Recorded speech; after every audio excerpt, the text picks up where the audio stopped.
You have to know every decision the chief programmer did, and you have to follow everything, but you're not calling any shot. Okay? You're not doing anything. You're basically, it's like you're backing up a player who never got hurt, never need a rest. Okay? Then that wouldn't be. So then, very few people will stay in this job. Actually, this guy needs to be as good as the chief programmer, otherwise your whole process is great. Okay? So this is almost impossible to place anybody in the position. So you also have an assistant. So this is which is doing the boring job, which nobody likes to do. The programmer just program. Other things are handled by programming secretary. Actually, this got tried on New York Times by IBM, right? Say, hey, they got a great programmer, right, to work on this project. Actually, wrote quite a bit of code, right? How much code you guys have written? Probably less than 1,000 or around that number. But this guy wrote 83,000 lines of code in 22 months. Okay, chief programmer. Okay, pretty much responsible for all these lines of code. Right? So the result was pretty good. The result was pretty good. Actually, 21 faults detected in the first 5 weeks, 25 further faults in the first year operation. But you can't duplicate this. This is okay. When we worked on our software was like 1970s, the 70s. When every software is pretty much small, this is already a big system. But still can be handled by, basically visualized and conceptually visualized by one single human being and leading a small team to work on this. But this is a limit. You can't do this, right? First of all, you can't. So our scale is much larger. On the other hand, you can't find such a great programmers all over the place, right? Once a generation, you may have a few great programmers, but not a whole lot. But after this, nobody actually did this before. We did this after this New York Times practice, okay? So essentially, this is a special project. It's actually can be considered as an anomaly, not the normal case. All right. So it's not practical. I mean, chief programmer must be very skillful programmer, a skillful manager. There's a shortage of such people. There's also a shortage of managers. The quality need to be a programmer, or sometimes very different from being a manager. Being a human, being a people manager, and being a technical lead are actually two different things. So essentially, so we look at both democratic team and chief programmer team. Essentially, these are the two extremes. One is very hierarchical, no freedom. One guy calling all the shots. The other is nobody in charge. Everybody contribute equally. Okay, you can see that neither society actually exists, on the planet Earth. So we got to find something in the middle, right? So actually, this is more likely to be the current situation. When you have programmers, you have technical lead, basically also called architects, right? Who basically partitioning the work, assign this to people to work on. Then you have team managers who basically are managing the operation of the team, doing evaluation, make sure resources are available, recruiting new teammates, and that kind of thing. Sometimes they are the same guy, but a lot more time is actually different different person for the team manager and the team leader. Okay, so that's why it's very common to have two sort of people management chain. Non-technical management and the technical management, right? Essentially, that's your choice. You can typically when you when you graduate, you become a programmer. Then you have to decide: do you want to be a people manager, or do you want to be a tech lead, which is essentially a technical person, right? Architect, right? You have managers, you have staff engineers. Basically, you have like managers, senior managers, directors, VPs, and so forth. Then you, on the other hand, you got your software engineers and staff engineers and principal engineers and fellows and that kind of different way of career growth, you have to make the call, right? But both are valid approach, right? It's kind of easy to find an architect than a chief programmer. So essentially, that is the practice we have today. All right, for large project, so essentially, you have architects, senior architects with architect and programmers. This is how you scale.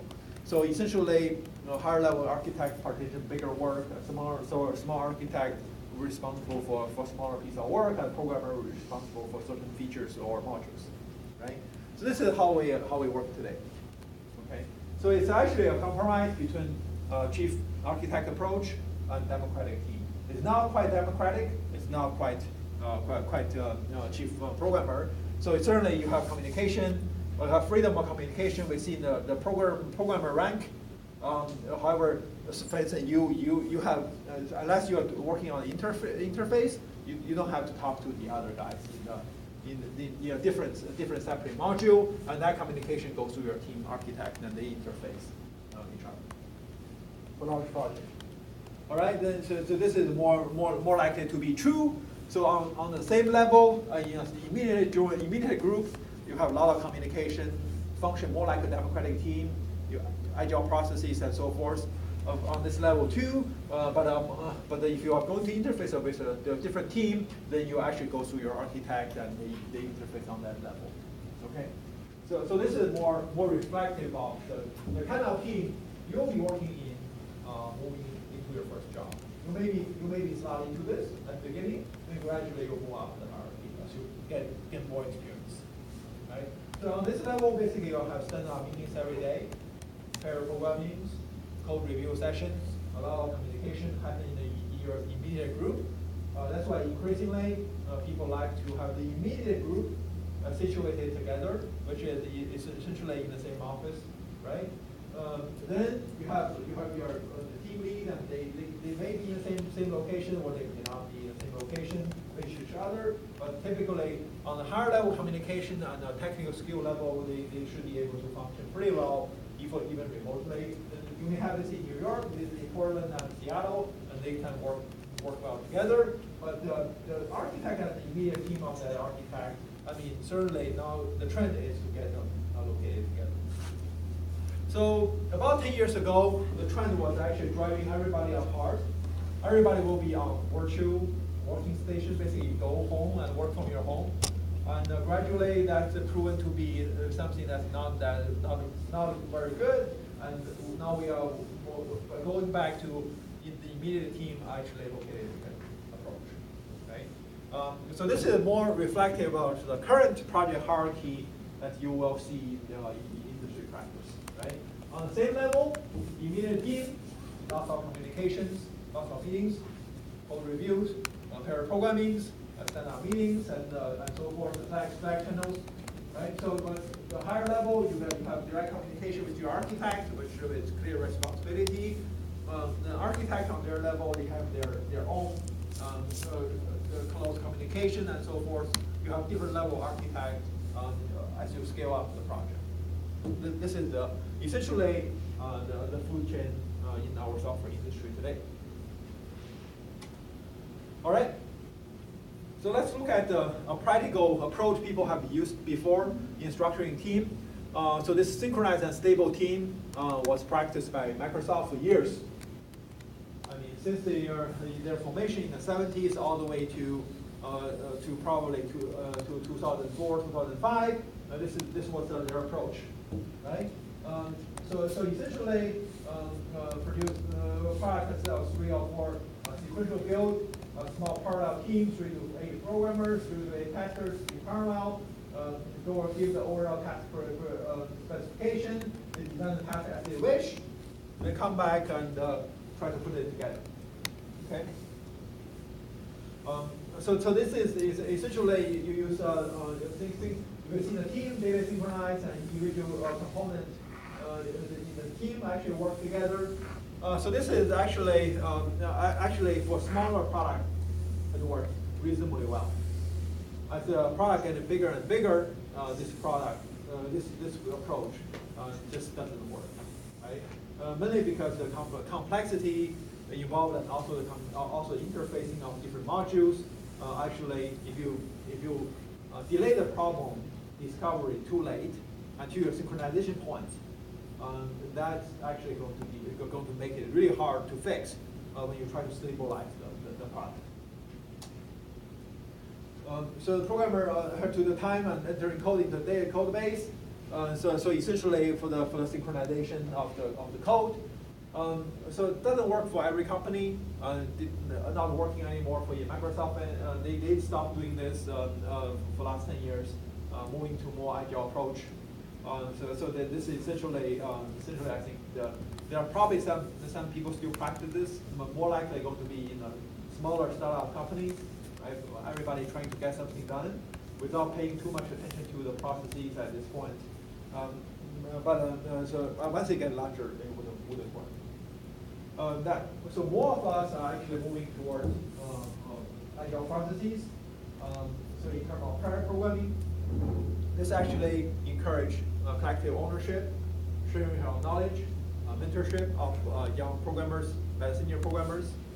So this is our way of introduce democratic concept in the team structure. Pair programming, so essentially programmer should not test their own code. So if one programmer leaves, the other is sufficiently knowledgeable about the code to pick up the slack. If there's an inexperienced programmer, he or she can learn from the more experienced member. So actually, you share computers. Actually, in pair programming, you will actually see people actually have two pair of keyboard and mouse, and they actually do things together. Okay, kind of weird, but once you get used to it, I guess it's not so bad, right? Having somebody else looking over your shoulder may be even more problematic. But both happen, right? So certainly there are experience with pair programming. In terms of efficiency, it may not be the best approach, but in terms of encouraging teamwork and collective ownership, this project is actually not bad. Open source team is a little bit different. Open source team, you have basically people may never see each other, right? Distributed all over the world.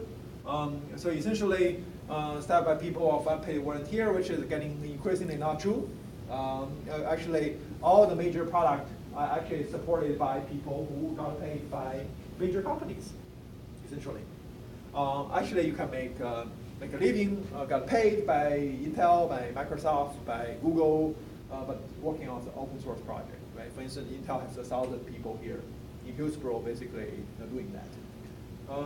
Who communicate asynchronously with email or chat on not necessarily team meetings, no managers, which is not true, actually. Every module has a gatekeeper. They are essentially act as the manager of everything, right? There's no specification or design, which is increasingly not true. Actually, people do put out some kind of structure designs and basically for discussion and also as a sample or just a guideline for coding. So there little still code is the main thing in open source, but sometimes you do see a little bit of documentation, right? So this is open source project.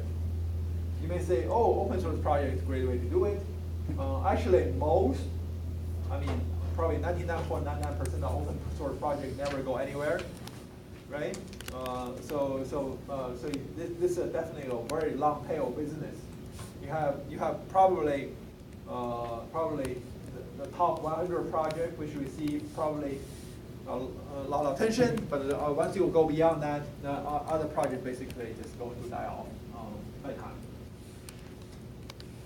Individual volunteer to take the project for mainly two reasons: for enjoyment of work or for learning experience, right? So some people just like to programming certain things when they have free time.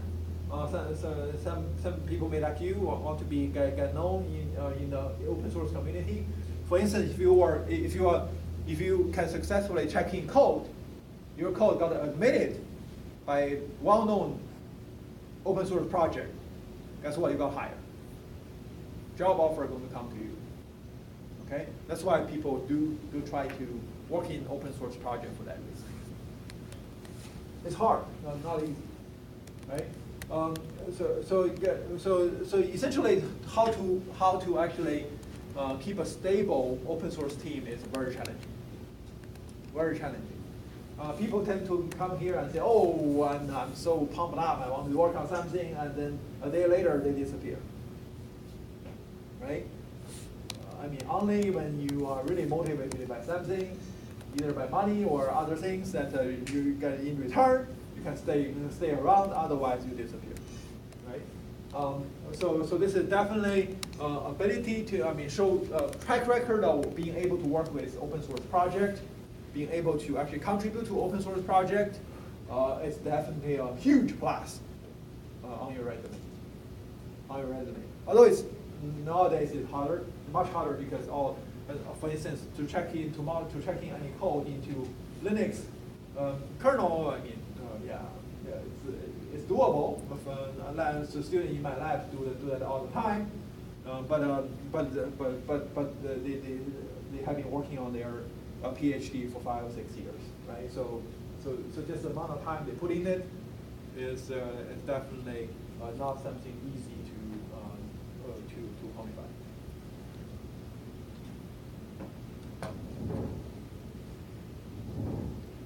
So it's actually if you have a project, certainly you need a good motivator, right? For some reason. Otherwise, the project wouldn't sustain, right? Now, for instance, all the major Apache project and the Linux and GNU project, they are all backed by major contributors.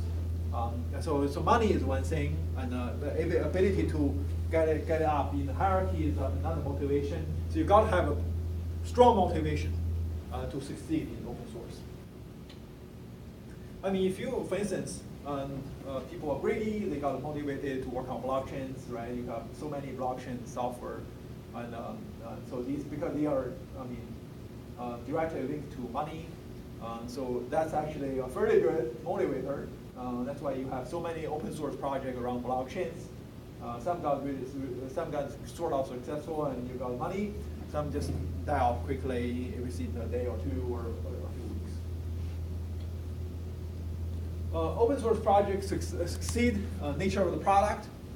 For instance, Bitcoin, Ethereum, the money behind this, personality of instigator, right? So that's one thing.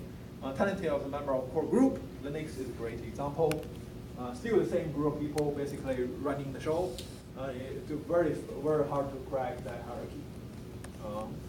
So essentially, the way a successful open source team is organized actually not that relevant. Different teams have different structure, but they actually these projects are successful for different reasons.